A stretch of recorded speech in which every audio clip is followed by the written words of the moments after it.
हिंद दोस्तों, focus study with अभी पे आपका बहुत बहुत स्वागत है। सेट नंबर 8 हम लोग आज देखने वाले हैं।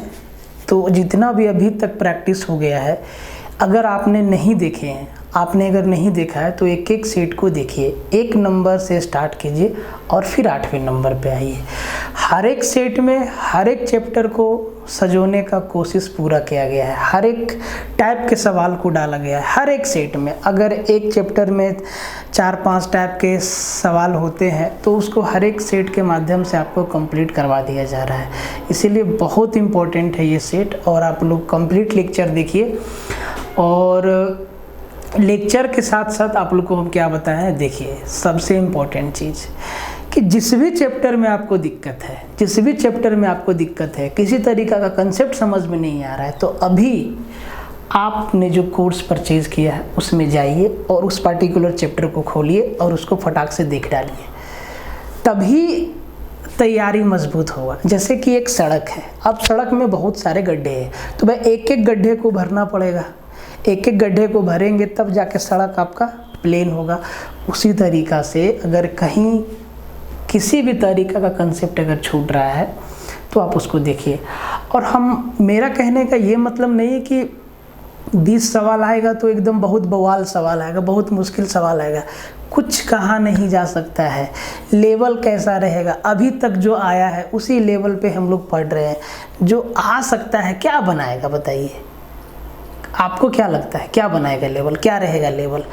क्या ये 30-40 दिन में एकदम ऐसा बवाल मेथड ला देगा, एकदम बवाल सवाल ला देगा? ऐसा तो नहीं है। इसीलिए जिस तरीक़ा से हम लोग पढ़ रहे हैं उसी मोड में पढ़ते जाइए। और आपको फिर से बता दें कि आप अभी जो पढ़ रहे हैं सबसे ज़्यादा काम आएगा।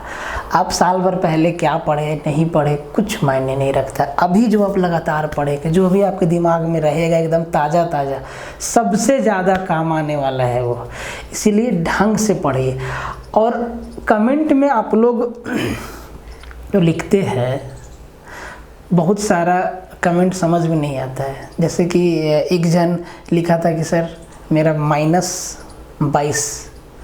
अब वो -22 क्या बता रहा है? उसका 22 क्वेश्चन सही हुआ कि 22 क्या हुआ, समझ में नहीं आ रहा है।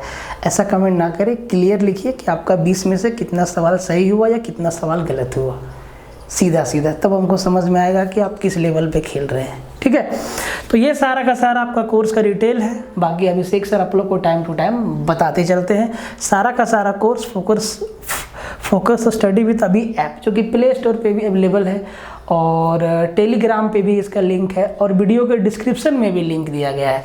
और देखिए जितना भी सेट अभी तक हुआ है सब का आपको लिंक टेलीग्राम पे शेयर किया जाता है टाइम टू टाइम। तो टेलीग्राम ज्वाइन करना मस्ट है, ज्वाइन कर लीजिए। और आज आपको एक छोटा सा इन्फॉर्मेशन देते हैं कि बहुत जल्दी हम लोग झारखंड दरोगा में घुसने वाले हैं। ठीक है, तो जो भी लोग होंगे उनके लिए एक अवसर है कि आप अगर पहले से पढ़ के तैयार रहेंगे तो बहुत फ़ायदा होगा। ऐसा नहीं कि एग्ज़ाम होगा वो अलग बात है, लेकिन अपना काम करके रहिए, तैयारी करके बैठे रहिए, पढ़ते रहिए, रिवीजन करते रहिए। एग्ज़ाम जब होगा जाके पटक देना है कि भाई मेरा तैयारी ये है, ये लो। ठीक है, तो एक एक क्वेश्चन देखना है, कंप्लीट क्वेश्चन देखना है और अपना स्कोर कमेंट में डालना है। और भाई मेरे वीडियो को सपोर्ट करना मत छोड़ो, बहुत मेहनत लगता है। आपको मालूम है कि इस बोर्ड पे कितना मेहनत लगता है, तो वो मेरा मेहनत है, उसमें आपको कुछ नहीं करना है। लेकिन अगर कंटेंट पसंद आ रहा, और भाई पसंद क्यों ना आएगा बताओ? हम आपको एकदम सिलेबस के हिसाब से दे रहे हैं। आपको पहले दिन ही पूरा मैथ का रोड मैप मिला, पूरा रीजनिंग का रोड मैप मिला। कहाँ से आया? ऐसे ही तो लिख के नहीं दे दिए ना कि इस चैप्टर से सवाल अभी तक नहीं आया है। हम देखे होंगे क्वेश्चन सेट कि भाई हर एक एग्ज़ाम को हम देखें, तब जाके ये आपको हम बता पाएँ कि हाँ भाई इस चैप्टर से क्वेश्चन नहीं आया है, अभी तक नहीं पूछा गया है। तो ऐसा मतलब ये नहीं कि पूछा नहीं जा सकता है, पूछ भी सकता है, नहीं भी पूछ सकता है। तो पहले जहाँ से आया है उसको तो कंप्लीट कर ले। इसीलिए आपको मैथ और रीजनिंग का रोड मैप दिए। ठीक है, कंप्लीट लेक्चर देखिएगा, शुरू से लेके आखिरी तक देखिएगा और अंत में अपना स्कोर कमेंट कीजिएगा कि सर मेरा इतना सवाल सही हुआ, मेरा इतना सवाल सही हुआ। रेशियो से लिए है, यदि A:B 3:4 है, B:C 2:3 है और C:D 5:6 है। तो A:B:C:D क्या है? कई तरीके हैं इस क्वेश्चन को बनाने का। आप लोगों ने भी YouTube पे देखा होगा और देख रहे होंगे कि भाई ट्रिक का बात होता है, और आप लोग देखते भी है। देखो लॉजिक इतना बढ़िया चीज़ है ना कि आप लॉजिक के बल पर ऐसा रीजन दो, ऐसा लॉजिक लगाओ कि सवाल ना आपको बोले कि भाई साहब मतलब गजब हो गया। ठीक है, अब देखो A:B का रेशियो 3:4 है, B:C का रेशियो 2:3 है और C:D का रेशियो 5:6 है। तो A:B:C:D आपसे पूछा है। अब देखो जब भी हम A और B को लेंगे ना तो 3:4 ही होगा, जब भी हम B और C को लेंगे ना तो 2:3 होगा, जब भी हम C:D को लेंगे ना तो 5:6 होगा। ये एकदम पक्का है। जब हम इन दोनों को लेंगे, इन दोनों को लेंगे, इन दोनों को लेंगे तो यही इनका अनुपात होगा कट छट के। और यहाँ पे बोला है A:B:C:D। ठीक है, अब देखो रेशियो दिया है तो रेशियो से काम हो जाएगा। अब आप ऑप्शन में देखते जाओ कि कौन सा ऑप्शन में A:B 3:4 है। ये हमारे देखो A है, ये B है, ये C है और ये D है। क्या A:B 3:4 है? 15 और 25 को देखो, 5 दिया है 15, 5 × 25 नहीं है। 3:4 है, 5 दिया है 15, 5 × 20 ये है, हो सकता है। 3:4 है, हाँ ये भी है, ये भी हो सकता है। 3:4 है, नहीं है। अब 2 तो कट गया भाई, 2 बचा और तुरंत हो जाएगा ये आपसे। ठीक है, और बल भी नहीं लगेगा दिमाग पे। अब देखो B:C 2:3 है, B:C 2:3 है, यहाँ पे है देखो B:C 2:3 है, नहीं है, ये भी गया। B आपका सीधा क्या हो गया? ऑप्शन हो गया। और अगर ये लॉजिक अब भूल गए तो फिर 2 को मिला के आपको तो सॉल्व करना आता ही है। ठीक है, तो आई थिंक इस तरीक़ा से ना आप जो है मतलब हम कोई आसमान से चीज़ नहीं ला के बताएं आपको, करते करते करते करते ये चीज़ समझ में आता है खुद की नहीं, इसको ऐसे भी कर सकते हैं, इसको ऐसे भी सोच सकते हैं, इस सवाल के साथ ऐसे भी जाया जा सकता है, ये चीज़ आपके अंदर खुद आ जाता है। ठीक है, तो आप ऐसे भी सोच सकते हैं और आपको उत्तर देना है। ठीक है, कहता है कि एक गोलाकार गेंद का व्यास ज्ञात करें। डायमीटर पूछा है, मतलब रेडियस निकालना होगा और रेडियस का डबल उत्तर देंगे। ज्ञात कीजिए जिसका आयतन दे दिया है, आयतन है ये। तो भाई गोलाकार गेंद बॉल का वॉल्यूम क्या होता है? तो आप कहेंगे सर 4/3 पाई, और पाई के बदले बोला है कि 22/7 लीजिए गुना रेडियस r³ बराबर क्या दिया है? 38.808 सेंटीमीटर क्यूब। अब इसको कैलकुलेट करना होगा, लॉजिक समझना। अब इसको कैलकुलेट करना होगा तब जाके आपका रेडियस मिलेगा। अगर हम कैलकुलेट ना करें तो सबसे पहला बात देखो, ये जो नंबर है, ये जो नंबर है, ये जो आपका नंबर दिया हुआ है, ये 11 से भी जाएगा और 7 से भी जाएगा। 7 का भी मल्टीपल होगा और 11 का भी मल्टीपल होगा। अगर ये 11 से कट जाएगा, अगर ये 11 से कट जाएगा तो भाई आप देखेंगे कि ऑप्शन में 11 का मल्टीपल कौन है? तो 4.4। आप उत्तर ठोक देंगे लेकिन आप गलत होंगे। ये जो नंबर है इसको हम एक बार समझाने के लिए लिखते हैं, समझाने के लिए लिखते हैं। ठीक है, तो हम इसको हम ऐसे लिख सकते हैं 38.808 इंटू 7/22 इंटू 3/4 लिख सकते हैं।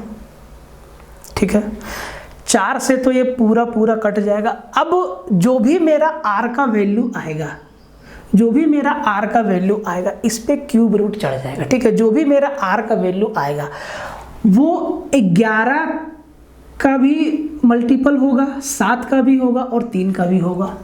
ठीक है, तो आप कहेंगे सर कट के आएगा, कट के आएगा मतलब जो भी मेरा रेडियस होगा वो 7 का मल्टीपल होगा और 3 का मल्टीपल होगा।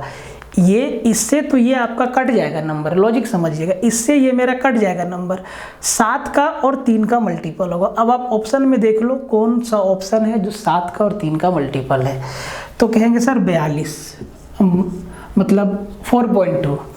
अब आप चाहे तो इसको पूरा कैलकुलेट कर लो, कोई दिक्कत नहीं, कट जाएगा, 2 स्टेप में आपका उत्तर आ जाएगा। अगर मेरी बात ना समझ में आई तो एक लॉजिक आपको देने का कोशिश की है कि भाई ऐसे भी समझा जा सकता है। सिंप्लीफिकेशन का बहुत आसान सा सवाल है, सीधे ठीक है, सीधा फॉर्मूला पे सजा हुआ है। ऐसा ना कि हो कि आप सवाल देख के डर गए, भाई कुछ नहीं है।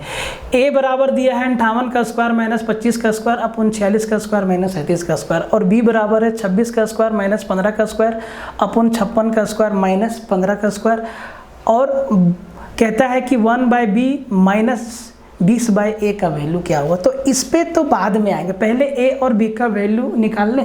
सीधा आपको फॉर्मूला दिख रहा होगा, बस ये बताना है कि ऐसा गलती ना हो जाए कि आप 58 का स्क्वायर में से 25 का स्क्वायर घटाएं, 46 के स्क्वायर में से 37 का स्क्वायर घटाएं, और 26 के स्क्वायर में से 15 का स्क्वायर, और 56 के स्क्वायर में से 15 का स्क्वायर घटाएं। ऐसा नहीं होना चाहिए, क्योंकि ये a square minus b square के फॉर्मूला पे शिफ्ट है। ठीक है, तो भाई सीधा सीधा सोल्व करो। a बराबर क्या होगा, a बराबर, तो भाई a बराबर होगा a square minus B square, मतलब a plus B into A minus B. जैसे मर्जी वैसे जोड़ो, एक एक करके जोड़ो, कोई दिक्कत नहीं है। टाइम 20 क्वेश्चन बनाना है, टाइम है आपके पास।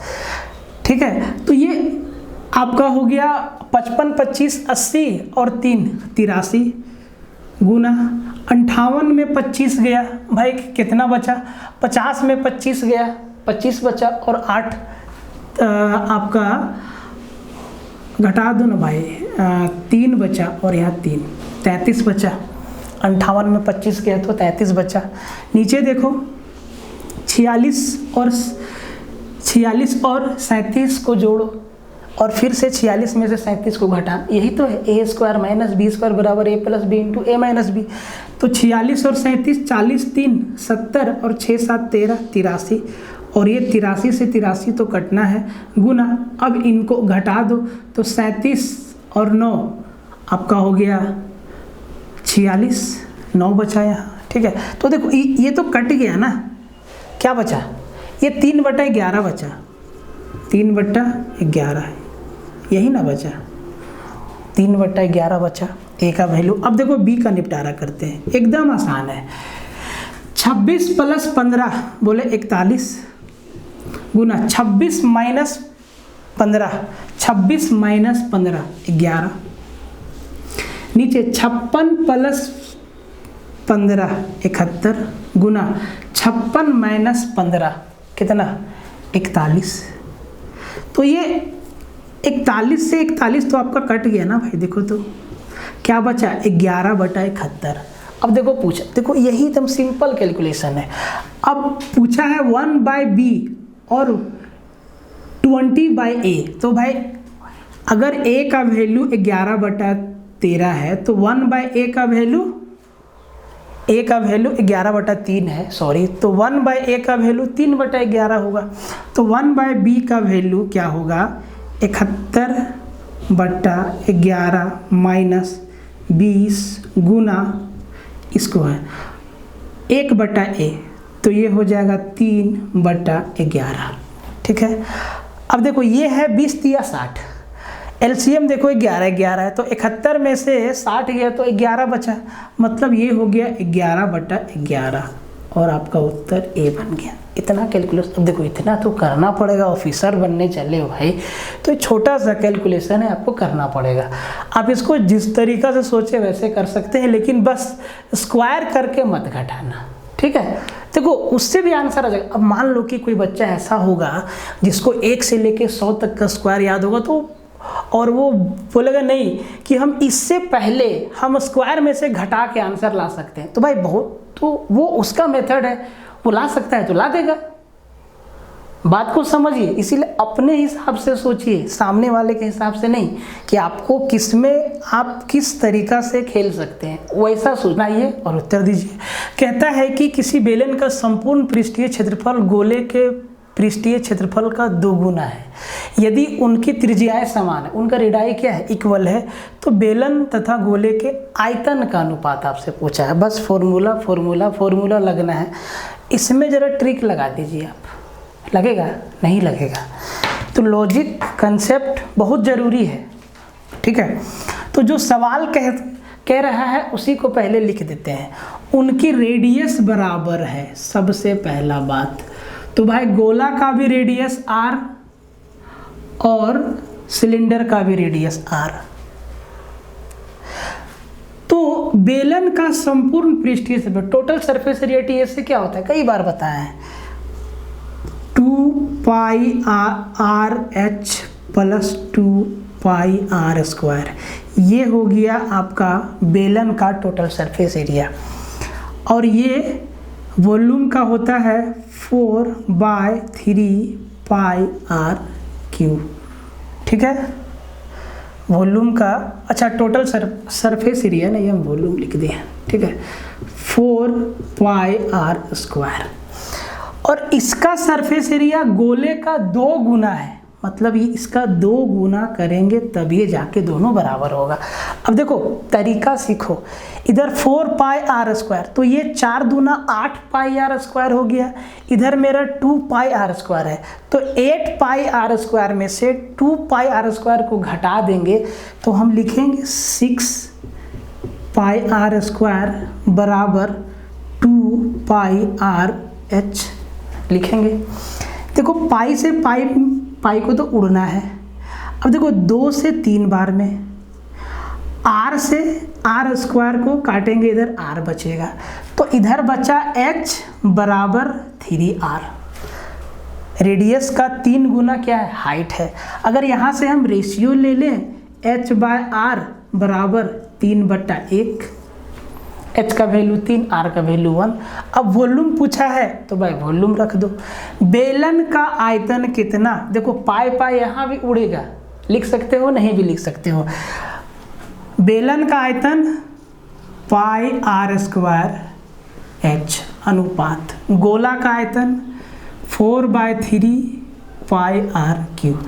देखो ये तो पाई से पाई तो उड़ना है, ठीक है। अब देखो r का वैल्यू 1 है और h का वैल्यू 3 है, तो यहाँ पे हो जाएगा 3:4/3। ये होगा 3 × 9, 9:4 आपका क्या हो गया, उत्तर हो गया। तो भाई एरिया वॉल्यूम वाला चैप्टर में फॉर्मूला का यूज़ तो आपको करना ही होगा। अगर गोला का आयतन पूछ देता या वॉल्यूम का या बेलन का आयतन पूछ देता, तब वहाँ पे हम पाई का वैल्यू 22/7 वाला मेथड लगा सकते हैं, लेकिन रेशियो पूछा है, ठीक है, तब तो आपको ऐसे करना। आराम से बनाइए और इस सवाल का उत्तर दीजिए।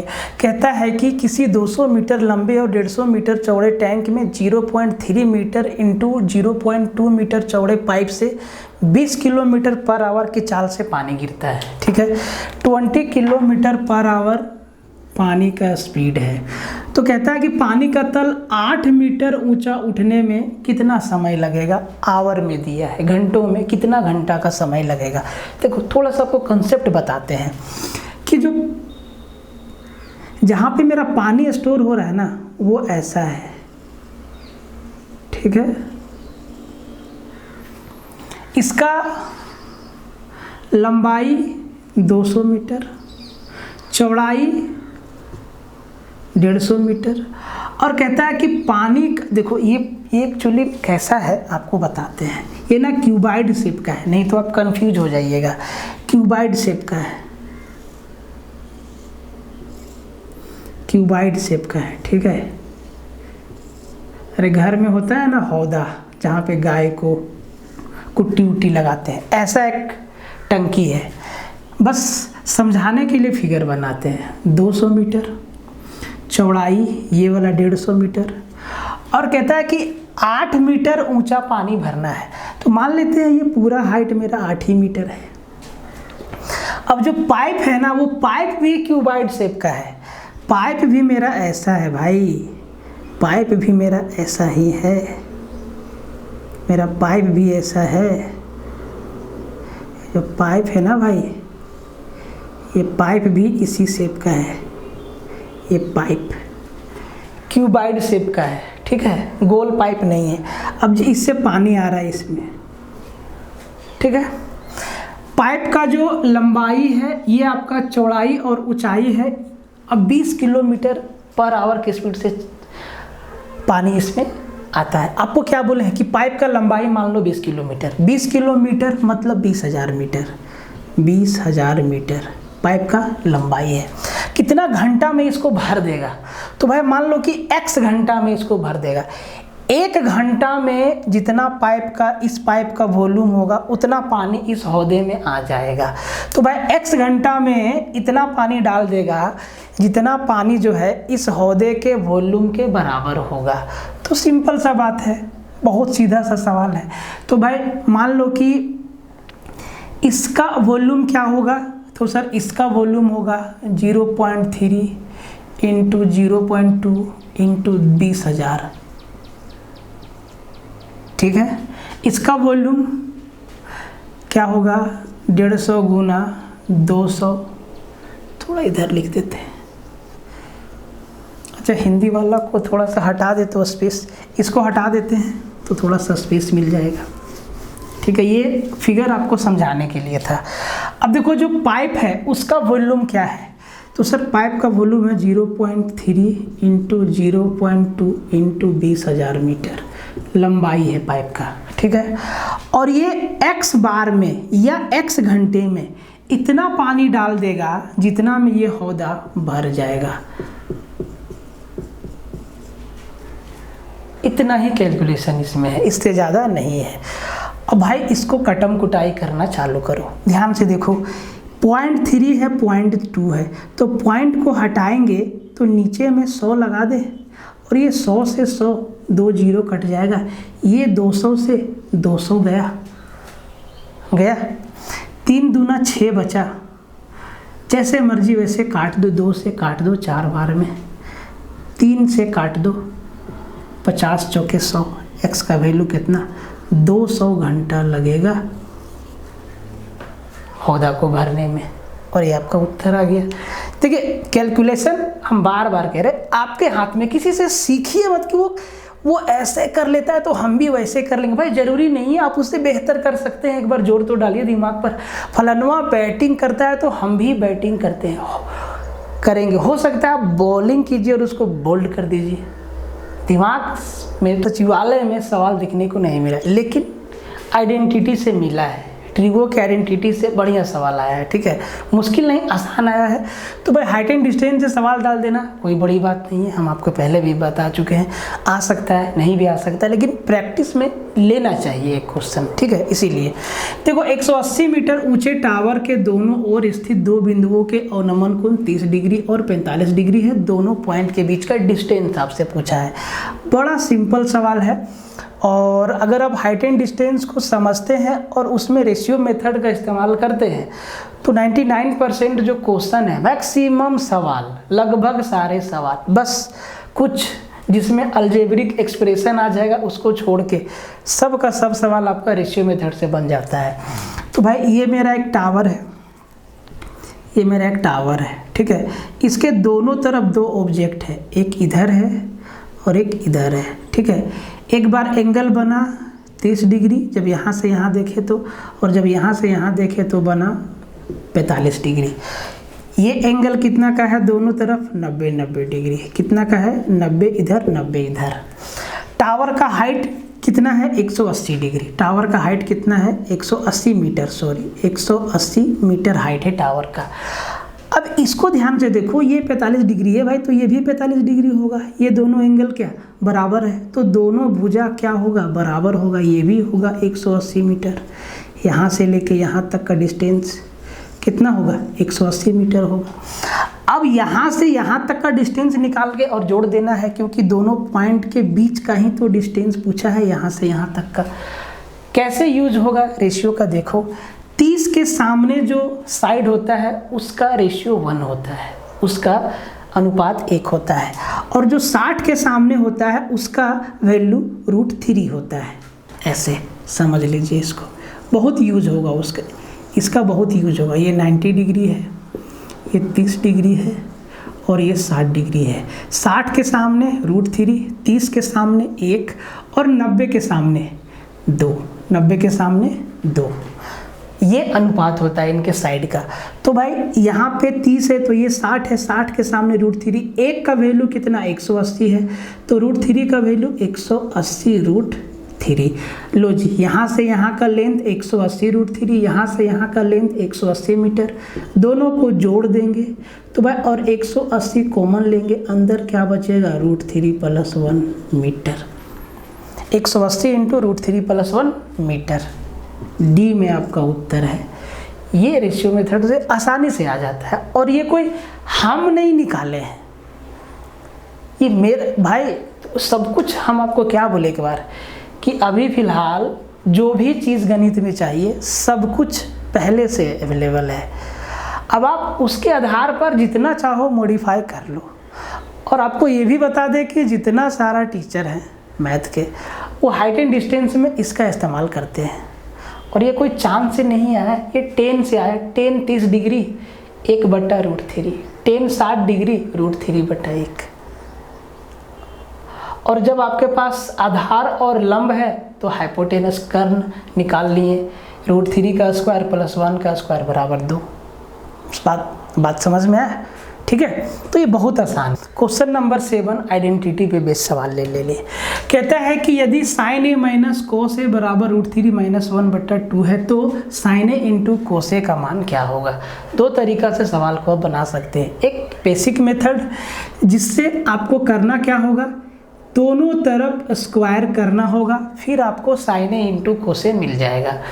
दूसरा तरीका क्या है कि अगर आप वैल्यू सोच पा रहे हैं इस इक्वेशन को, अगर अच्छा हम दोनों मार्कर ले लिए ब्लैक, अगर आप इस इक्वेशन को देख रहे हैं और आप कोई भी वैल्यू सोच रहे हैं, आपको √3 - 1/2 दिख रहा है, आप एक बात बोलिए कि हम इसको ऐसे नहीं लिख सकते हैं sin a - cos a बराबर, अगर हम LCM को अलग कर दे √3/2 - 1/2, यही चीज़ है, यही चीज़ है कि नहीं। अब जब यही चीज़ है तो sin a का वैल्यू √3 - 2, cos a का वैल्यू sin a का वैल्यू √3/2, cos a का वैल्यू 1/2। a दोनों का एंगल सेम है तो सर a का वैल्यू 60 डिग्री नहीं हो जाएगा, a बराबर 60 डिग्री होगा कि नहीं होगा, देखो तो हो जाएगा। अब इसमें a का वैल्यू 60 डिग्री रख दो, cos 60 डिग्री तो √3/2, इसी को एक बार गुना कर देना है तो ये हो जाएगा √3/4। कुछ नहीं करना है। बात समझ में? तो अगर एंगल समझ में आया तो ठीक, नहीं तो दोनों तरफ स्क्वायर कर दीजिएगा, आपको sin a × cos a मिल जाएगा। कहता है कि यदि sin 3a = cos a - 26 degree है, जहाँ 3a एक न्यून कोण है तो a का मान ज्ञात करें। बहुत आसान होता है इस टाइप का सवाल। sin a = cos b है, sin a = cos b है, मतलब दोनों का सम क्या है 90 डिग्री है, या इसको हम sin a = sin b भी कह सकते हैं। cos a - 26 को हम इसको हम cos 90 से भी कॉम्प्लीमेंट्री एंगल से भी चेंज कर सकते हैं। ठीक है, तो भाई सीधा सा बात है, यहाँ पे 3a इनके एंगल का सम कितना हो जाएगा, तो सर 90 डिग्री। अब देखिए ये सब सवाल हम ना कई बार बता चुके हैं, अब पूरा कंसेप्ट भी आपको हम बता चुके हैं, तो उतना करने की आवश्यकता नहीं है।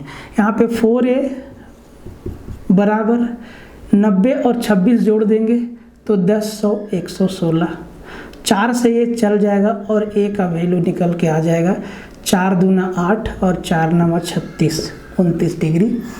थोड़ा तबीयत भी एकदम ठीक नहीं लग रहा है, शरीर थोड़ा हल्का, मतलब क्या बोलते हैं उसको, सुस्ती टाइप से लग रहा है। ठीक है, तो ये इसका उत्तर है। ए, बी और सी ने व्यापार शुरू किया तथा 5:6:8 के अनुपात में अपनी पूंजी लगाई।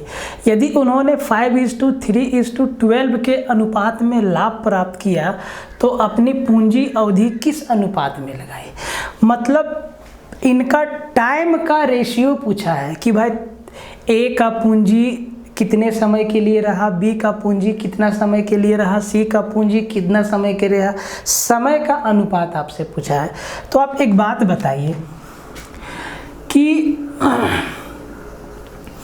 आपका प्रॉफिट जो है, क्या क्या बोल रहे थे हम, हाँ, आपका प्रॉफिट जो है कैसे कैलकुलेट होता है? तो आप कहेंगे सर प्रॉफिट बराबर होता है इन्वेस्टमेंट और ये कितना समय के लिए रहा, इसी रेशियो में बांटते हैं। तो यहाँ पे देखो क्या क्या दिया हुआ है, एकदम आसान सवाल है, बस आप समझ जाइए, बहुत आसान सवाल है। पूंजी का अनुपात दिया हुआ है और लाभ का अनुपात दिया हुआ है और समय का अनुपात निकालना है। तो यहाँ से टाइम बराबर क्या हो जाएगा? आप कहें सर पूंजी बटा इन्वेस्टमेंट, पूंजी बटा इन्वेस्टमेंट। और रेशियो दिया है, रेशियो पूछा है, रेशियो से काम निकल जाएगा। तो सबका टाइम पूछा है, ए का पैसा कितना समय के लिए, बी का पैसा कितना समय के लिए और सी का पैसा कितना समय के लिए रहा, ये हमसे पूछा है। तो भाई मेरे ए का पैसा, ए का प्रॉफिट कितना है और इन्वेस्टमेंट कितना है? तो ए का जो प्रॉफिट है वो 5 है और निवेश कितना है? 5 है। तो इसका समय हो गया 5/5 अनुपात। बी का प्रॉफिट कितना है? 3 और बी का निवेश कितना है? 6। तो ये हो गया 3/6 मतलब 1/2। सी का प्रॉफिट कितना है? 12 और सी का निवेश कितना है? 8 रुपया मान लो, ठीक है। यही इनका टाइम का रेशियो एक लाइन में आया, ठीक है। देखो काटो, ये हो जाएगा 1, ये हो जाएगा 1/2 और ये हो जाएगा 4 3 12 4 2 8 3/2। अब सबको अगर 2 से मल्टीप्लाई कर दे तो ये होगा 2:1:3। इसी समय अनुपात में इनका पैसा रहा है। ए का पैसा 2 समय के लिए, बी का पैसा 1 समय के लिए और सी का पैसा 3 समय के लिए रहा है। और यही हमसे पूछा है 2:1:3। किधर है? ए है ना, ए नंबर। समझ आया? आले, ठीक है। सवाल आपका HCF से है। कहता है कि the number of pair of positive integers whose sum is 99 and HCF is 9। धनात्मक पूर्णांकों की ऐसे युग्मों की संख्या जिनका योग 99 है, जोड़ेंगे तो 99 है, लेकिन उनका HCF कितना है? 9 है। अब देखो ऐसा नंबर ढूंढना पड़ेगा। तो भाई HCF से शुरू कर। HCF कितना दिया है? 9। तो मान लो कि एक नंबर 9x और दूसरा नंबर 9y है, इनको जोड़ेंगे तो कितना आना चाहिए? 99 आना चाहिए। यहाँ से 9 कॉमन लेंगे, x + y बराबर 9 से 11 बार में x और y का x + y क्या होगा? 11 होगा। अब यहीं से उत्तर आपका आ जाएगा। अगर हम इसको 1 माने तो इसको 10 मानेंगे, अगर हम इसको 2 माने तो इसको 9 मानेंगे, अगर हम इसको 3 माने तो इसको 8 मानेंगे, अगर हम इसको 4 माने तो इसको 7 मानेंगे और इसको 5 माने तो इसको 6 मानेंगे। यही पेयर संभव है ना? 1 2 3 4 5 पेयर संभव है। तो ये 5 पेयर संभव है, 5 पेयर होगा। कौन सा ऑप्शन? ए आपका उत्तर हो गया। और आप लोग भी उत्तर देते चलिए। देखिए हमको इतना थका थका लग रहा है ना, फिर भी हम क्लास जो है आपका बना रहे हैं कि ताकि आपका ना रिदम ना टूटे, आपको गैप ना मिले। तो आप लोग भी ना मेहनत कीजिए, ऐसा ना कि थोड़ा सा कोई दिक्कत हुआ तो सुत गए बेड पे कि नहीं अब तो भैया मतलब मुश्किल है, अब नहीं होगा, ये काम नहीं करना है। तो 5 पेयर संभव है। अब x की जगह पे 1 रखिए, y की जगह पे 10 रखिए, या आप इसको उलट भी सकते हैं, कोई दिक्कत नहीं है। 9 और 90 99 और इनका HCF भी 9 आएगा। 2 रखिए, 9 दूना 18, 9 9 81, 18 81 99, जोड़ के 9, HCF भी 9 आएगा। इसी तरीक़ा से अगर सेटिस्फाई करवाना चाहते हैं तो सम से आपका उत्तर निकलता है। x + y का वैल्यू अगर 11 है तो x और y का कितना पेयर बन सकता है, तो यही बनेगा। आगे जाएंगे तो फिर रिपीट होने लगेगा, रिपीट नहीं करना है। बस तो लगता है कि सब बस हम क्वेश्चन लिखते जाएं और उत्तर आप लोग देते जाइए, लिखने का मन नहीं होता है। कहता है कि 1000 और 2000 के बीच ऐसी कोई संख्या है जिसे यदि 30, 36 और 80 से भाग दिया जाए तो प्रत्येक स्थिति में 11 शेष बचेगा। अब वो नंबर 1000 और 2000 के बीच में होना चाहिए।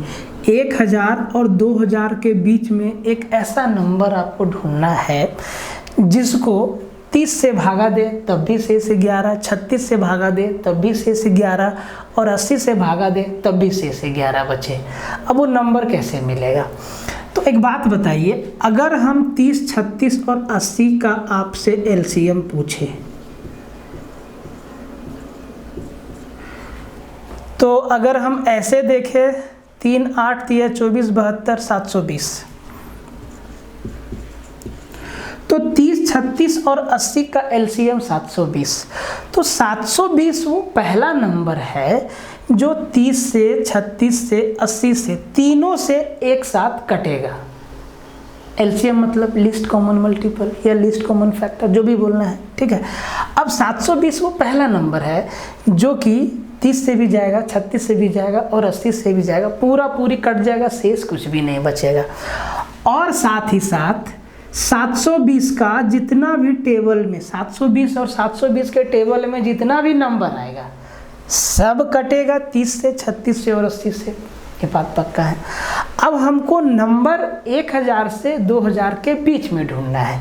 तो भाई इसका आप देख लो मल्टीपल, अगर हम इसका 1 गुना करें तो 720, 2 गुना तो 1440, इसी का 2 गुना और 3 गुना 2100 पार हो जाएगा। तो 3 गुना में हम जो है 2000 से पार कर जाएंगे। मतलब ये 1440 वो दूसरा नंबर है जिसको 30, 36, 80 एक साथ काट देगा। तो भैया काटना नहीं है, 11 शेष बचाना है। तो भाई 11 शेष तभी बचेगा जब इसमें 11 जोड़ देंगे, तभी ना बचेगा। तो 1451 वो नंबर है जिसको 30, 36 और 80 से भागा देंगे तो कट जाएगा। देखो टेबल इतना बढ़िया चीज़ है, इतना अच्छा उसका यूज आप कर सकते हैं ना, खास करके एलसीएम एचसीएफ में कि क्या बोले, मज़ा आ जाएगा। बस थोड़ा सा टाइम देके आपको समझना पड़ेगा कि एलसीएम कहता क्या है, एचसीएफ कहता क्या है। अगर ये 3 नंबर कह रहा है कि 30, 36 और 80 से 1000 और 2000 के बीच, ये पूछ सकता था 2000 और 3000 के बीच, कुछ भी पूछ सकता है। तो भाई उसी रेंज में हमको इसके टेबल को लेके जाना है, एलसीएम के टेबल को उसी रेंज में लेके जाना है ना। तो हमें 1000 से 2000 के बीच था तो हम 1440, इसका 2 गुना, तो 1440 वो दूसरा नंबर है जिसको 30 भी काट देगा, 36 भी काट देगा और 80 भी काट देगा। और ऐसा अनंत नंबर होगा क्योंकि 720 का टेबल अनंत तक जाएगा। जाएगा कि नहीं जाएगा? जाएगा। तो हमें 1000 और 2000 के बीच में ये रेंज लगा दिया है, इसी बीच में आपको ढूंढना है। तो हम 1000 और 2000 के बीच में 1440 हमको मिला जो इन तीनों से कट जाता है। अब बोला कि ना 11 शेष बचना चाहिए, कोई बात नहीं, 11 जोड़ दिए, अब भागा देंगे तो 11 शेष बचेगा। क्लियर हो गया? सीधा सिंपल सवाल है। कहता है कि 8 नाविकों का वजन 1.5 kg बढ़ जाता है, एवरेज वेट 1.5 kg सबका बढ़ जाता है। 8 का 1.5 मतलब 1.5 किलो सबका बढ़ जाता है। जब एक नाविक जिसका वजन 60 kg है की जगह एक नए व्यक्ति लेता है, मतलब ये 60 किलो वाला जब चल जाता है और उसके जगह पे एक नया व्यक्ति आता है तब सबका वजन 1.5 किलो बढ़ जाता है 8 आदमी का। तो कहता है कि नए व्यक्ति का वजन कितना था। तो भाई अगर सबका वजन बढ़ रहा है तो जो व्यक्ति आया उसका वजन तो 60 किलो से ज़्यादा होगा, तभी बढ़ रहा है। अब कितना ज़्यादा है और कितना है यही तो निकालना है। तो देखो अगर 8 आदमी का वजन बढ़ गया कितना, 1.5 kg, तो सर कितना वजन बढ़ गया नाव पर? 8 डेढ़ 12 किलो वजन बढ़ गया अब नाव पे, पहले से 12 किलो बढ़ गया। मतलब जो आदमी आया उसका वजन 60 किलो प्लस 12 किलो 72 किलो का था। आदमी 72 किलो का है। इतना ही काम करना है, देख लीजिए। नहीं समझे? सबका वजन 1.5 किलो बढ़ गया। आदमी उतना ही है, एक गया तो एक आया, आदमी 8 का 8 है, सबके माथे पे 1.5 किलो वजन बढ़ गया। एक नया व्यक्ति आया और एक पुराना व्यक्ति चला गया। तो भाई जब वजन बढ़ गया मतलब जो व्यक्ति आया इससे ज़्यादा वजन का होगा, इससे ज़्यादा वजन का होता तभी तो बढ़ा। अगर घट जाता तो इससे कम वजन का होता। देखो दोनों बात समझना है यहाँ, ठीक है। तो भाई मतलब 12 किलो वजन वेट पर बढ़ गया।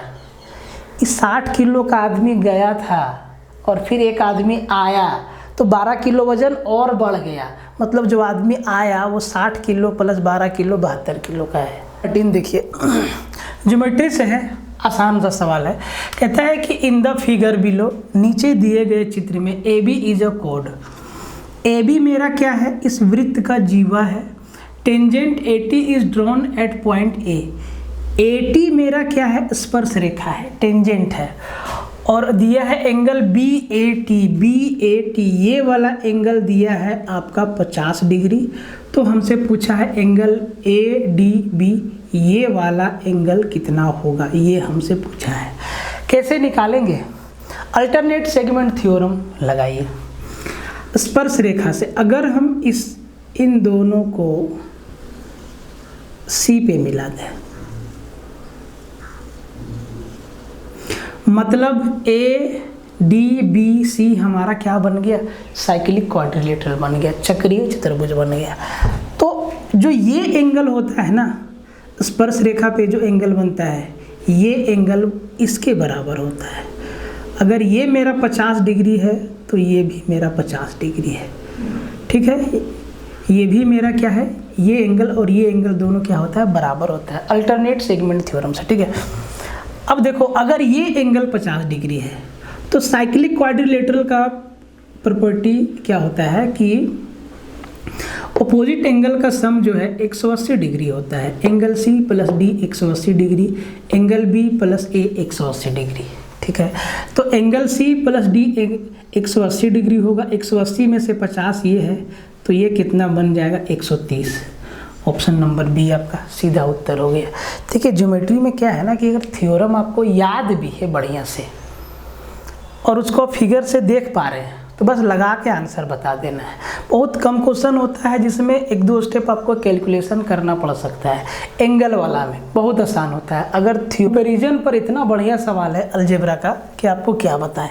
इस सवाल को सोल्व करना एकदम आसान है। ऐसा नहीं समझना है कि सर बहुत मुश्किल सवाल आप ला रहे हैं, हम लोग को डरा रहे हैं।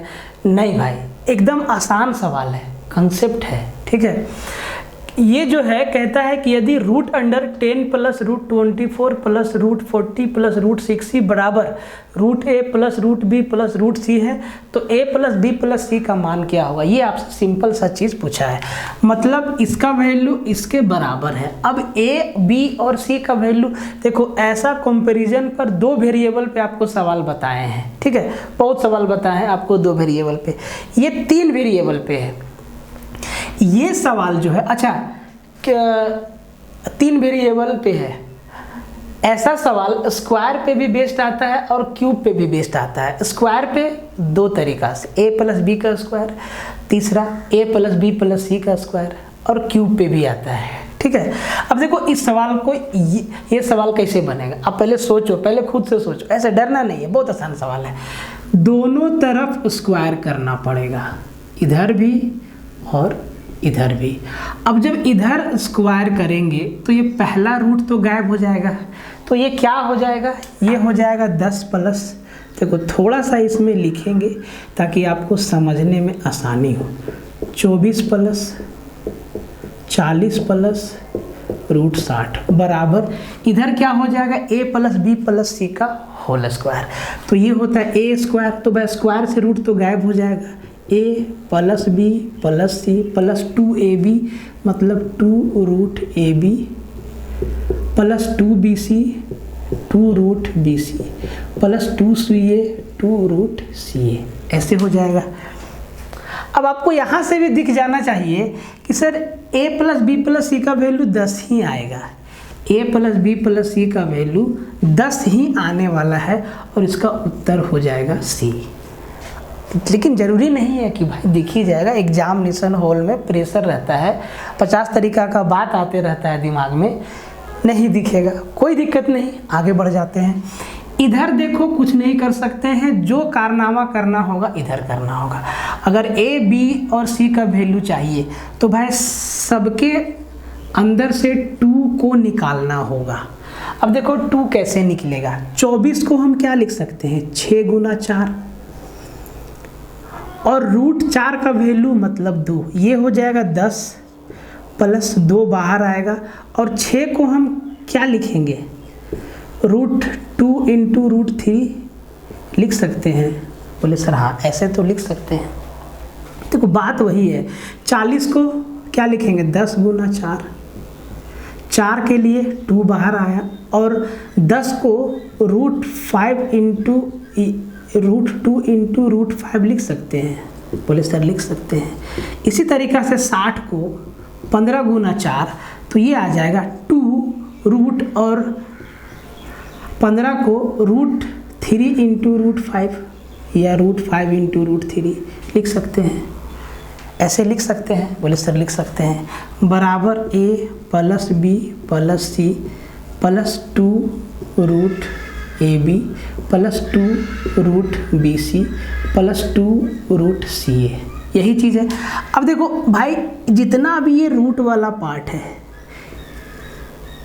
और ये ध्यान से देखो इसी के बराबर है कि नहीं, तो आप यहाँ से भी समझ सकते हैं कि रूट ए बी मतलब ए की जगह पे क्या आपको दिखेगा, 2 दिखेगा, बी की जगह पे क्या दिखेगा, 3 दिखेगा। समझ पा रहे हैं, नहीं समझ पा रहे? कहने का मतलब कि जो 10 है वो a प्लस बी प्लस सी के बराबर है और जो 2 इंटू रूट 3 है ये क्या है, रूट 6 है।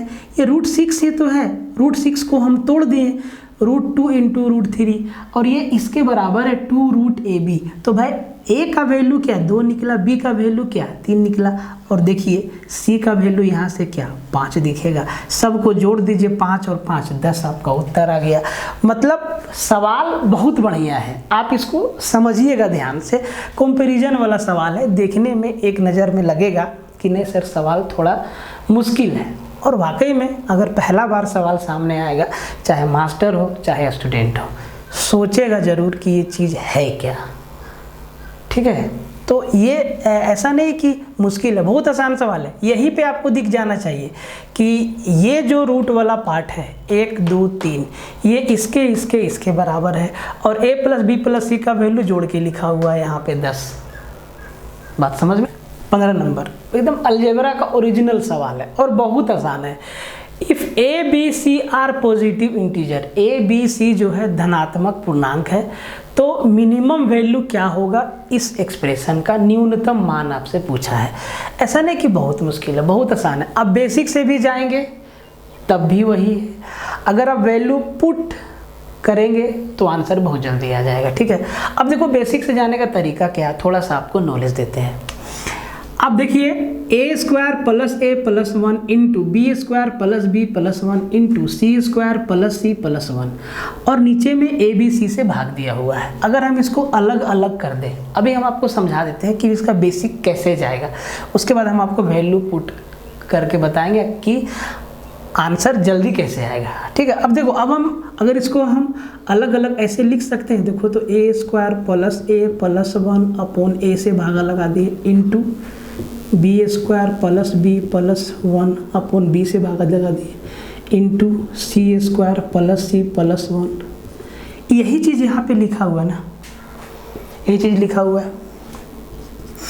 अब देखो अब अगर हम सबको a से भागा दे दें तो यहाँ बच जाएगा a, ये हमारा कट जाएगा, यहाँ हो जाएगा 1/a प्लस 1 इंटू सिमिलरली ये हो जाएगा b 1/b प्लस 1 और ये हो जाएगा c प्लस 1/c प्लस 1। इसी का वैल्यू बताना है ना भाई, इसी का वैल्यू बताना है ना। तो मिनिमम वैल्यू पूछा है, तो अगर हम a बराबर b बराबर c बराबर 1 लेते हैं तो आपको आंसर सीधा सीधा दिख जाएगा। आप यहाँ से भी ले सकते हैं या डायरेक्ट आप यहीं पे ले सकते हैं वैल्यू। तो एग्जाम में डायरेक्ट वैल्यू यहीं पे रखेंगे, ठीक है। बेसिक इससे भी आगे जाएगा, ठीक है। अब देखो ए बी सी तीनों को हम पॉजिटिव इंटीजर बोला है, ठीक है, धनात्मक पूर्णांक 1 है और कोई कंडीशन नहीं है ए बी सी के बीच में। अब देखो वैल्यू पुटिंग करने के पीछे भी एक मैथ है। ऐसे नहीं कि जिस सवाल में मन हुआ 1 रख दिए, जिस सवाल में मन हुआ 2 रख दिए और समझ में नहीं आया कि सर आप कैसे कर दिए वैल्यू पुटिंग। सबसे बड़ा बात ये है, तो उसके पीछे भी रीजन है, उसके पीछे भी मैथ है, कैलकुलेशन है। तो अब देखो सबकी जगह पे 1 रख दो, तो 1 + 1 + 1 3, 1 + 1 + 1 3, 1 + 1 + 1 3 और 3 × 3 × 3 27 होगा। और क्या, और आपका 27 क्या हो जाएगा। क्वाड्रेटिक इक्वेशन से सवाल है, सवाल को पढ़ के समझा देते हैं। बोलता है कि यदि समीकरण 2x² - 7x + 12 = 0 के 2 रूट्स 2 मूल अल्फा और बीटा है तो α/β + β/α का मान क्या होगा।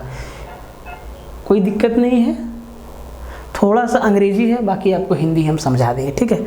अब देखो अगर ये मेरा क्वाड्रेटिक इक्वेशन जो कि दिख रहा है 2x² - 7x + 12 = 0 है, तो भाई 2 ही चीज़ हम लोग को मालूम होता है, सम ऑफ रूट और प्रोडक्ट ऑफ रूट। तो alpha + beta sum of root क्या होता है, मूलों का जोड़ माइनस का b/a, तो माइनस का 7/2 के साथ माइनस पहले से है तो ये क्या हो जाएगा 7/2। और अल्फा × बीटा 2 ही चीज़ मालूम होता है, c/a 12/2 मतलब 6। ये 2 ही चीज़ मालूम होता है हम लोग को। अब हमसे जो वैल्यू पूछा है वो α/β + β/α का वैल्यू पूछा है। अब थोड़ा सा इसको करना पड़ेगा सॉल्व। तो अगर हम इसको ऐसे देखते हैं, अगर हम इसको एलसीएम लेते हैं तो ऊपर हो जाएगा α² + β² और नीचे हो जाएगा α × बीटा। तो α × बीटा का तो वैल्यू मालूम है 6, लेकिन α² + β² का तो वैल्यू नहीं मालूम है, α + बीटा का वैल्यू मालूम है।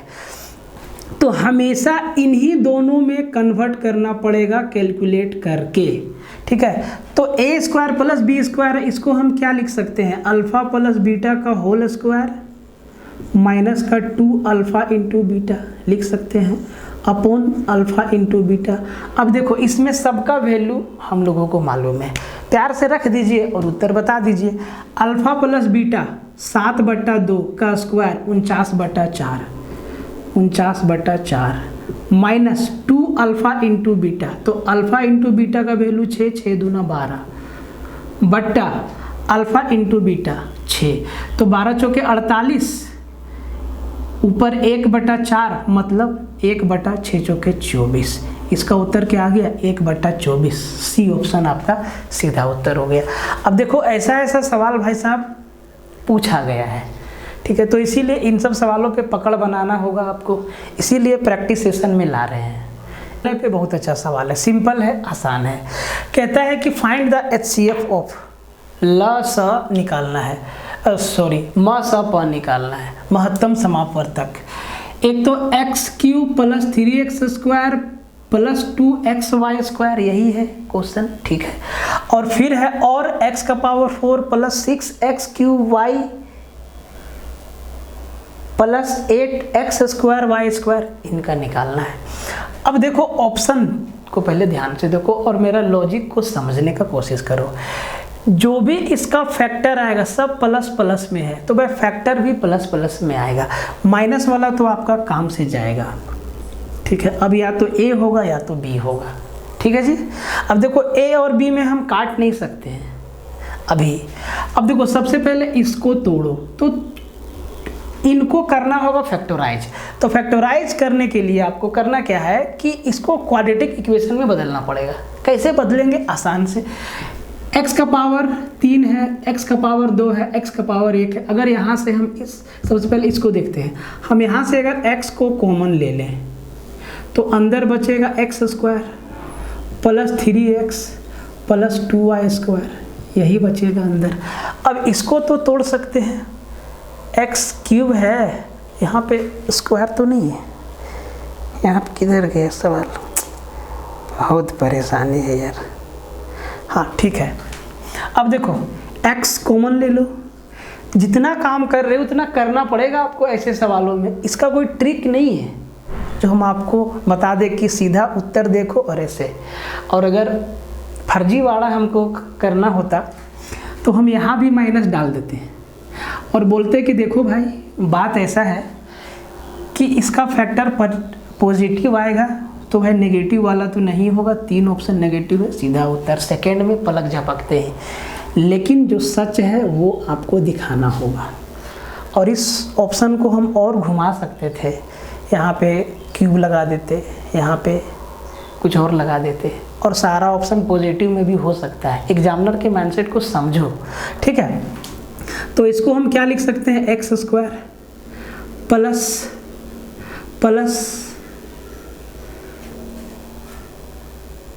वही तो हम सोच रहे कहाँ गलती हो रहा है।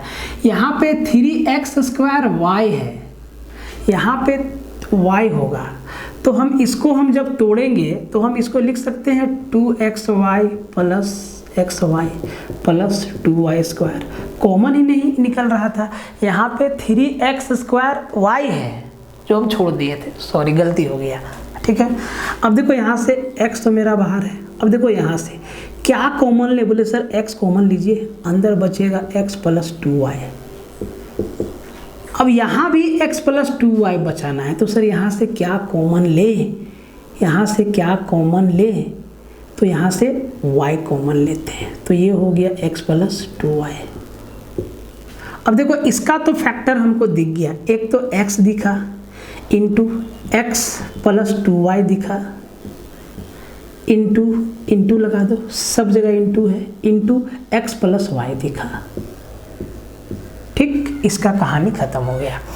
अब इसका फैक्टर करना होगा, दोनों को करना पड़ेगा। देखिए सिखाना भी मेरा मकसद है, ऐसा नहीं कि सिर्फ हम आपको यहाँ ला के बकैती बोल के निकल गए, ऐसा बात नहीं है। अब यहाँ से क्या कॉमन लेंगे कि ये क्वाड्रेटिक इक्वेशन बनेगा। आपके दिमाग में आएगा कि सर यहाँ से ना x का पावर 2 कॉमन ले लीजिए, तो यहाँ बचेगा x² प्लस यहाँ बचेगा 6xy प्लस यहाँ बचेगा 8y², यही बचेगा क्वाड्रेटिक इक्वेशन। इसको अभी रहने दीजिए बाहर, ये हो जाएगा x² प्लस इसको हम क्या लिख सकते हैं 4xy प्लस 2xy, ये 6 हो गया, प्लस 8y², और बाहर में है x², ठीक है। अब देखो एक बात तो फाइनल हो गया, यहाँ पे x² है और यहाँ पे x है, तो भाई HCF में तो x ही आएगा, x ही आएगा, तो यहीं से आपको दिख जाना चाहिए कि सर x ही आएगा HCF में, ठीक है। x² और x का HCF का x होगा, सिंपल सा बात है, लेकिन फिर भी करके बताते हैं। अब यहाँ से x कॉमन लेंगे, x प्लस 4y, यहाँ भी हमें 4y बचाना है, तो यहाँ से 2y कॉमन लेंगे और अंदर बचेगा x प्लस 4y। इसका फैक्ट ये, अब इसका फैक्टर क्या क्या दिखा, एक तो x² दिखा इंटू x प्लस 4y दिखा इंटू x प्लस 2y दिखा। अब आप खुद देख लीजिए कि इसमें और इसमें दोनों मिला के HCF क्या होगा, ऑप्शन नंबर बी जाएगा, ठीक है। बहुत बढ़िया सवाल था, ऐसे सवालों को लगाना चाहिए, सीखना चाहिए। अब हम इसमें और आसान भी डाला जा सकता है, लेकिन ये भी मुश्किल नहीं है। भाई एसओ बनोगे, ऑफिसर बनोगे, सचिवालय में रहोगे, रुतबा रहेगा, तो इतना तो भाई कि शेषफल ज्ञात करें जब x का पावर 40 प्लस 3 को x का पावर 4 प्लस 1 से विभाजित किया जाता है। क्या बोले, शेषफल निकालना है जब x का पावर 40 प्लस 3 को x का पावर 4 प्लस 1 से विभाजित किया जाता है, तो आपसे रिमाइंडर पूछा है। तो भाई x का पावर 40 है, प्लस 3 को भाग देना है किससे, x का पावर 4 प्लस 1 से, मतलब इसका वैल्यू 0, तो x का पावर 4 बराबर -1। अब अब इधर आपको कुछ करना नहीं है भाई साहब, ठीक है। ऐसा ना कि इसके ऊपर स्क्वायर लगा के उधर रूट लगा दे, नहीं। x का पावर 4 का वैल्यू -1। अब इसको देखो क्या लिख सकते हैं, x का पावर 4 का पावर 10 + 3 लिख सकते हैं ऐसे, 40 ही तो है। अब x का पावर 4 की जगह पे -1 का पावर 10 + 3। अब -1 का पावर अगर इवन नंबर है तो पॉजिटिव आएगा, तो 1 + 3 = 4 आपका क्या होगा, उत्तर हो जाएगा। ऐसे सवालों को ऐसे निपटाना है एकदम आराम से, और ये है बहुत आसान, देख लीजिए। और अपना भाई शेयर मारते चलो, वीडियो को लाइक करो अगर पसंद आ रहा है तो, ठीक है। क्योंकि जिस तरीक़ा से अभी हम तप रहे हैं आप लोग के लिए, ईमानदारी से बता रहे, कभी कभी मन करता है कि छोड़ दिया जाए, लेकिन नहीं, इसमें पता नहीं मन लगा हुआ है शुरुआत से, इसीलिए। और आप लोग भी सपोर्ट किया। एग्ज़ाम में पूछा है गुणनखंड कीजिए या इसका मूल निकालिए, जीरोज निकालिए, शून्यक निकालिए, उसी पे ये सवाल है, ठीक है। देखिए हम पैटर्न से हिल नहीं रहे, पता नहीं क्या होगा, लेकिन हम लोग एकदम पैटर्न पे आपको पढ़ा रहे हैं, इसीलिए आप लोग पढ़िए ध्यान से, जो होगा देखा जाएगा, ठीक है। तो भाई अब ये आपके सामने इक्वेशन दिया है और बोला है कि x/y का धनात्मक मान क्या होगा, पॉजिटिव वैल्यू आपसे पूछा है, ठीक है जी। पॉजिटिव वैल्यू बताएंगे, एक बार सवाल देख ले। 5x² - 3y² अपॉन xy बराबर 11/2, ठीक है। अब इसको अब आप यहाँ से बोलेंगे कि सर हम x का वैल्यू सोचेंगे, y का वैल्यू सोचेंगे और इसको सेटिस्फाई करने का कोशिश करेंगे ऑप्शन से। बेशक आप कर सकते हैं, वैसे भी उत्तर आएगा, लेकिन उसमें भी कैलकुलेशन में टाइम लग जाएगा। उससे बढ़िया तिरछा तिरछी गुना करो, 2 से इसको लगाओ, 10x² - 6y² बराबर 11xy। इसको इधर ले आओ, 10x² - 11xy - 6y² बराबर 0, सजा दिए। अब इसको करना होगा गुणनखंड, करते हैं गुणनखंड, ठीक है। तो इसको हम नहीं चलता है, लगता पटक दे, 10x², इसको कैसे तोड़े, तो इसको लिखते हैं -15xy + 4xy, तब ये माइनस का 11xy दे देगा, ऐसा दे देगा, -6y² बराबर 0। अब तो फैक्टर हो जाएगा। क्या कॉमन ले लें यहाँ से, तो कॉमन लेने से पहले इधर भी देखना पड़ेगा। अगर यहाँ से 5x कॉमन लेते हैं, अगर यहाँ से हम 5x कॉमन लेते हैं तो यहाँ बचेगा 2x - 3y, यही बचेगा। 5 दूना 10x² और 5 तिया 15xy, ठीक है। अब यही चीज़ यहाँ पे दिखना चाहिए, तो यहाँ से 2y कॉमन लेते हैं, तो यहाँ पे बचेगा 2x - 3y बराबर 0। अब फैक्टर आपको दिख गया, एक तो है 2x - 3y और एक तो हो गया 5x + 2y, और इनका प्रोडक्ट 0, मतलब इसका वैल्यू भी 0, इसका वैल्यू भी 0। तो यहाँ से इसका वैल्यू भी 0 है, तो हम इसको लिखेंगे 2x - 3y बराबर 0, या बस आपको समझाने के लिए लिख रहे हैं। तो x/y बराबर 3/2, और हमसे पॉजिटिव वैल्यू पूछा है, ध्यान रखिएगा, पॉजिटिव वैल्यू पूछा है, तो पॉजिटिव वैल्यू तो यही होगा, क्योंकि ये प्लस वाला नेगेटिव वैल्यू देगा, देख लो। तो ये चीज़ भी आपको हम बता देते हैं। इसको हम लिख सकते हैं 5x बराबर -2y, बोले सर लिख सकते हैं, x/y बराबर -2/5। अब देखो एग्जामिनर ना सब कुछ आपके सामने रखने का कोशिश करता है, ठीक है। अब ये भी -2/5 भी है, लेकिन हमसे पॉजिटिव वैल्यू पूछा है, तो पॉजिटिव वैल्यू तो यही है x/y का 3/2। अब हम कह रहे थे कि सर ऑप्शन से सेटिस्फाई करवाने वाला बात, और पॉजिटिव वैल्यू पूछा है तो हम या तो C को चेक करते या तो D को चेक करते, पॉजिटिव वैल्यू को ही चेक करते। और चेक कैसे करते ऑप्शन से, वो चीज़ आप सीखिए, वो चीज़ सीखना ज़रूरी है, इतना करने से बच जाइएगा। जैसे कि कैसे चेक करते देखिए, उसको देखो, सीखना बहुत ज़रूरी है, सीखते कम है आप लोग, बोलते ज़्यादा है, ठीक है। तो x/y बराबर 3/2 लेते और 2/3 लेते। एक बार 3/2 एक बार, मतलब x का वैल्यू 3 लेते और y का वैल्यू 2 लेते।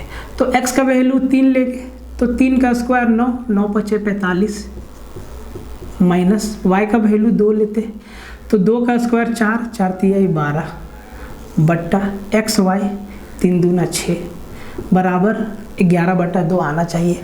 तो 45 में 12 गया, 33 बचा, 33/6 को क्या हम 11/2 नहीं लिखेंगे, 11 × 3 = 33, 3 से 11 बार में, 3 से 2 बार में, ऐसे।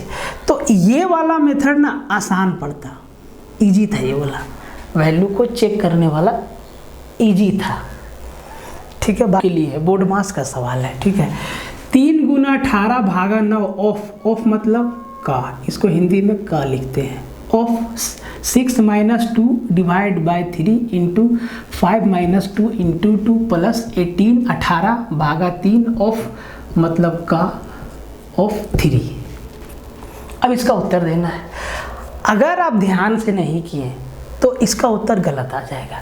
सबसे पहले ऑफ का निपटारा कर दीजिएगा। कहने का मतलब ये है कि ऑफ मतलब गुना होता है, तो हम लोग गुना का साइन लगा के छोड़ देते हैं और कैलकुलेशन गड़बड़ हो जाता है। गुना करके छोड़िए तब सही उत्तर आएगा। जैसे कि हम आपको समझाते हैं, जैसे कि ये है ना, हम इसको लिखेंगे 3 × 8 भागा, ये 9 और 6 ऑफ मतलब का, इसको गुना कर देंगे और लिख देंगे 54। अब लिखेंगे -2, अब लिखेंगे -2 / 3 × 5 - 2 × 2 + 18 / 3 ऑफ 3, तो 9 लिखेंगे। क्या लिखेंगे? 9 लिखेंगे। मतलब 18 को 9 से भागा देना है। अगर गुना का साइन लगा के छोड़ देंगे तो दिमाग को मैसेज जाएगा, अच्छा यहाँ पे ऑफ मतलब का होता है तो भाई गुना लगा देंगे, ऑफ मतलब का होता है तो भाई गुना लगा देंगे। अब आपके दिमाग को मैसेज जाएगा कि बोर्ड मास का रूल कहता है कि पहले ऑफ का काम तो आप कर दिए, अब क्या भाग, तब आप भाग करने लगेंगे और वहीं पे आप मार खा जाएंगे। का को निपटारा कर दीजिए, गुना करके छोड़ना है, ये बात याद रखिएगा, ठीक है। अब भाई ये सिंपल हो गया, 3 × 8 भागा 54 -2/3 गुना 5 में 2 गया 3 गुना 2 + 18/9, ये आ गया। करते रहिए अब ये तो हो गया 3 से काटे 6 बार में, सॉरी 18 बार में, और ये 2 से तो जाएगा ना, 2 × 18 2 × 4 8, तो ये आ गया सर 4/9 -3 से 3 गया और 2 दूना 4 + 18/9 दूना 18 2, यही आ गया, यही तो आ गया, देख लीजिए। और इसका उत्तर कमेंट में दीजिए आप लोग, कौन सा ऑप्शन इसका सही होगा। तो ये आपका निपटारा हो गया सेट नंबर 8। अब हम लोग मिलेंगे सेट नंबर 9 में। देखिए लेक्चर को शेयर मार दीजिएगा, एक एक सवाल को बहुत ढूंढ के सजा के लाते हैं। जिस तरीक़ा से एग्जामिनर सोचेगा तो कोशिश यही है कि इस बार उसी तरीक़ा से सोचा जाए, कोशिश है, ठीक है। और ऐसा भी नहीं होगा कि सवाल एकदम चांद से ले आएगा, ऐसा नहीं होगा कि अलजेब्रा से सवाल ना है, ऐसा ना हो कि ट्रिगो से सवाल ना है, ऐसा ना हो कि प्रॉफिट लॉस से सवाल आने का संभावना ना हो, ऐसा नहीं होगा। ऐसा भी नहीं होगा कि एकदम सिलेबस से हट के सवाल दे देगा 20 में 20 एकदम, ऐसा भी नहीं होगा। इसीलिए लेक्चर को शेयर मार दीजिएगा, और वीडियो अच्छा लगता है ना तो भाई लाइक कर लिया करो। अच्छा लगे तो, ज़बरदस्ती का नहीं, ठीक है। और अगर अच्छा भी लगता है और लाइक भी नहीं मारते हो तो तुम फिर 4 रोटी की जगह 8 रोटी खाना शुरू कर दोगे, ठीक है।